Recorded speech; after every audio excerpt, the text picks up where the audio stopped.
Um, my name is Sarah, and I am going to talk a little bit about complex PTSD. To start, I'm not a medical professional. I'm not a mental health professional. Definitely don't use this as a diagnostic tool.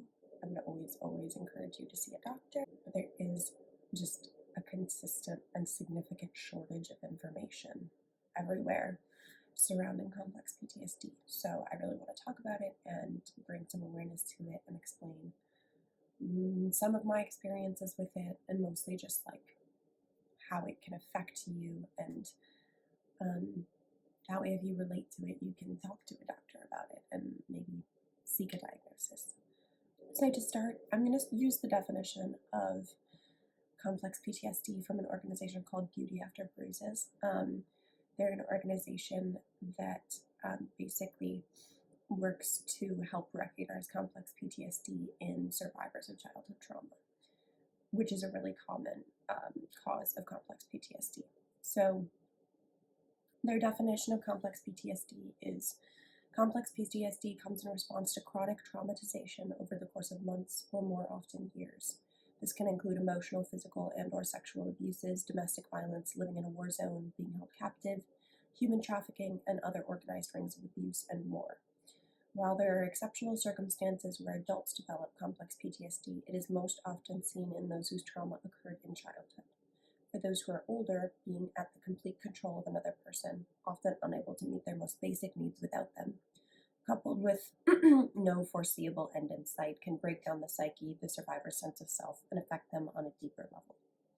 For those who go through this as children, because the brain is still developing and they're just beginning to learn who they are as an individual, understand the world around them, and build their first relationships, severe trauma interrupts the entire course of their psychologic and neurologic development.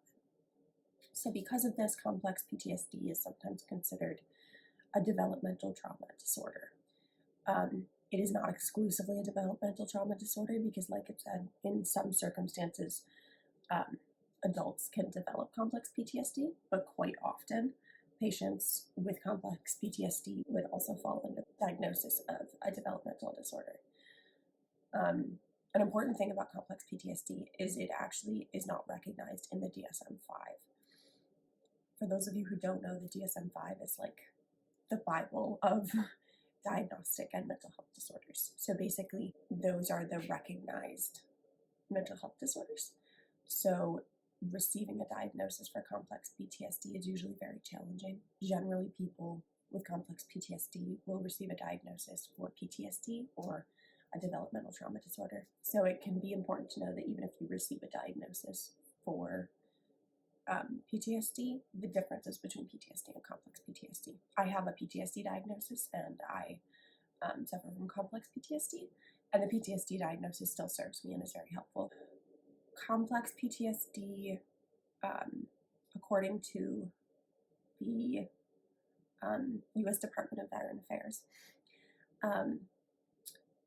started when, in 1988, Dr. Judith Herman of Harvard University suggested that a new diagnosis, complex PTSD, was needed to describe the symptoms of long-term trauma.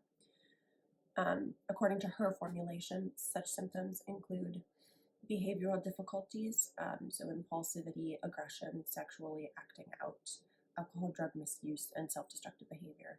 Emotional difficulties, affect liability, rage, depression, panic. Cognitive difficulties, dissociation, pathological changes in personal identity. Interpersonal difficulties, which chaotic personal relationships, turbulent relationships. And somatization, resulting in many medical visits to practitioners. Somatization is basically when your mental health starts to affect your bodily health. So those are kind of the 5 categories of complex PTSD. Those get broken down a lot and really open a lot of doors for things that we could talk about. I'm going to start with emotional difficulties. Most people with complex PTSD will develop anxiety and depression, or what could be diagnosed as anxiety and depression.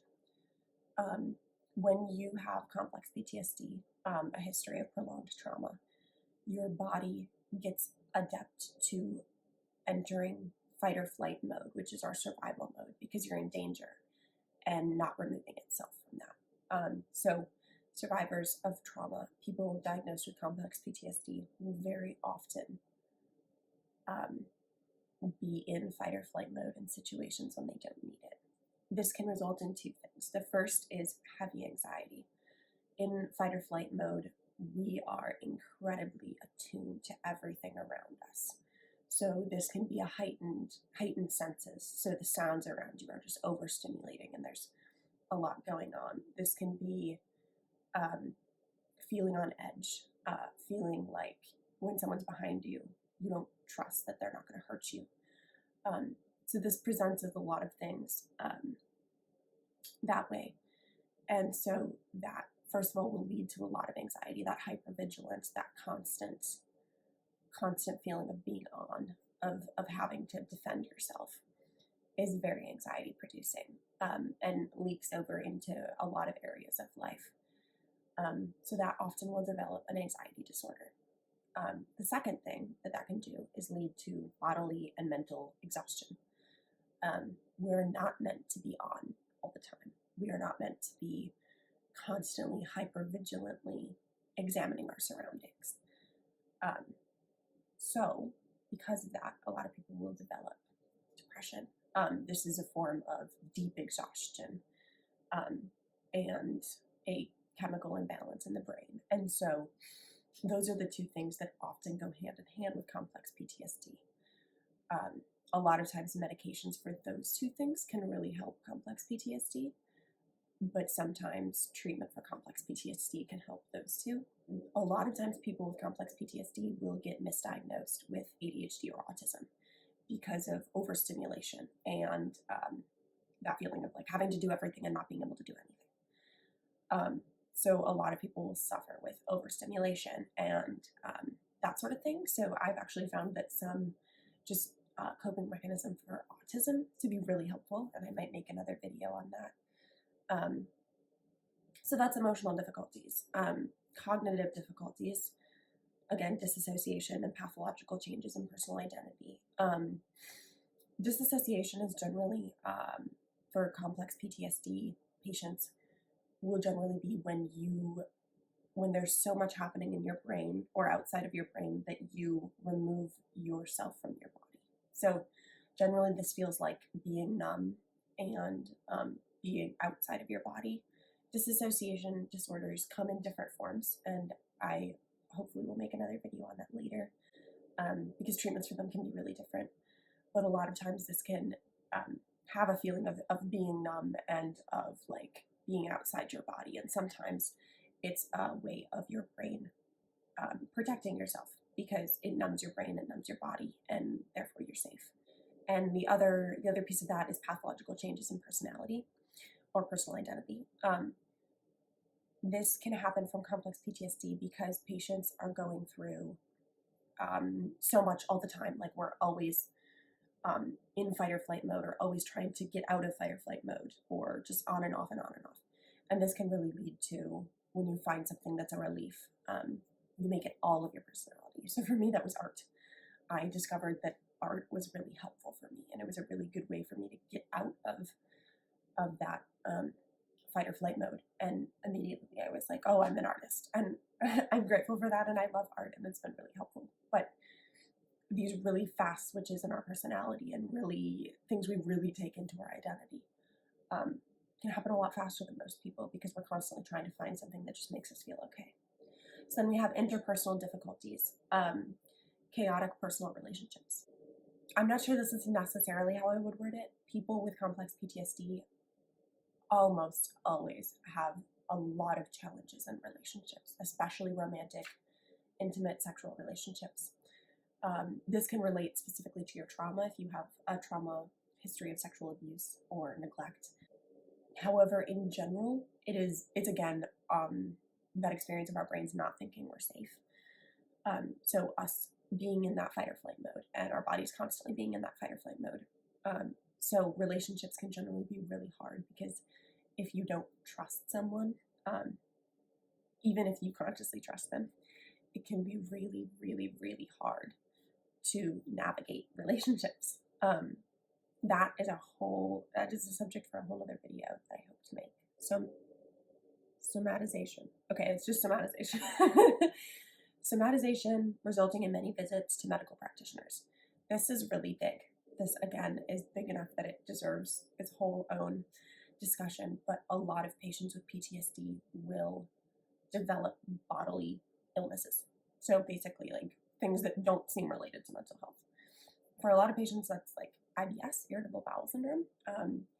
And again, this has to do with being in fight or flight mode. And when we're in fight or flight mode, it affects our bodies. So our circulation changes, and our bodies don't focus on digestion because what they really need is fast blood circulation so that we can fight, right? And so our guts sometimes get neglected. That's not true for everyone, but that's one of the big things that comes from my complex PTSD. For some people, this comes into like chronic headaches, like tension headaches, stress headaches, and that can come from being hyper aware and hyper vigilant all the time, and that's draining. There's a lot of different things that can come from this, and I don't know all of them, and yeah, I would love to talk about it more, but that's all I have for now. And the last thing is behavioral difficulties. I'm leaving this one for last because it can be hard to interpret and it's very broad. But in here it lists impulsivity, aggressiveness, sexual acting out, alcohol, drug misuse, and self-destructive behavior. I'm going to start with alcohol, drug misuse, and like addictions. So this is really common because when you're constantly trying to cover up a pain or trauma or feel okay, often we do that with a number of things. That can be alcohol, drugs. For some people, it can be socialization. I've really struggled with this one. Over socialization, constant socialization, making sure that I'm never alone so I can't feel my feelings. For some people, it can be just eating. And generally, these are just used as ways of covering up the pain. And there's a difference between coping mechanisms and abuse of a substance to take away pain. Another thing on the list is impulsivity. This feeling of like, if you're constantly in your brain and constantly going, wanting to change something, wanting something to change. And so maybe that's dyeing your hair. Maybe that's getting a nose piercing. Maybe that's getting a tattoo. Maybe that's making a really bad life decision. Impulsivity is not necessarily always a bad thing, but it's good to recognize in yourself. Aggressiveness, this usually depends on the trauma. It can be a way of creating a bubble around yourself so you feel safe, of bursting out and showing that anger so people don't come near you. Sexually acting out, this will often happen with sexual traumas. Again, it can sometimes be a way of covering pain, and self-destructive behavior, which is a really big one. Again, this can relate to dissociative disorders, but it can also be a lot of people with complex PTSD develop chronic shame and loathing. This belief of not being deserving of things, of not feeling worthy. And so those can often lead to self-harm and self-destructive behavior. Self-destructive behavior is not always implicitly self-harm. It's basically a lot of times depriving yourself of your needs, like isolating and never letting yourself see friends, not allowing yourself to receive help. Those are big ones. I'm hoping to make more videos addressing my experience with complex PTSD and maybe making it a little bit more personal later. I have a lot of books and resources and podcasts and coping mechanisms and a lot of things that can help.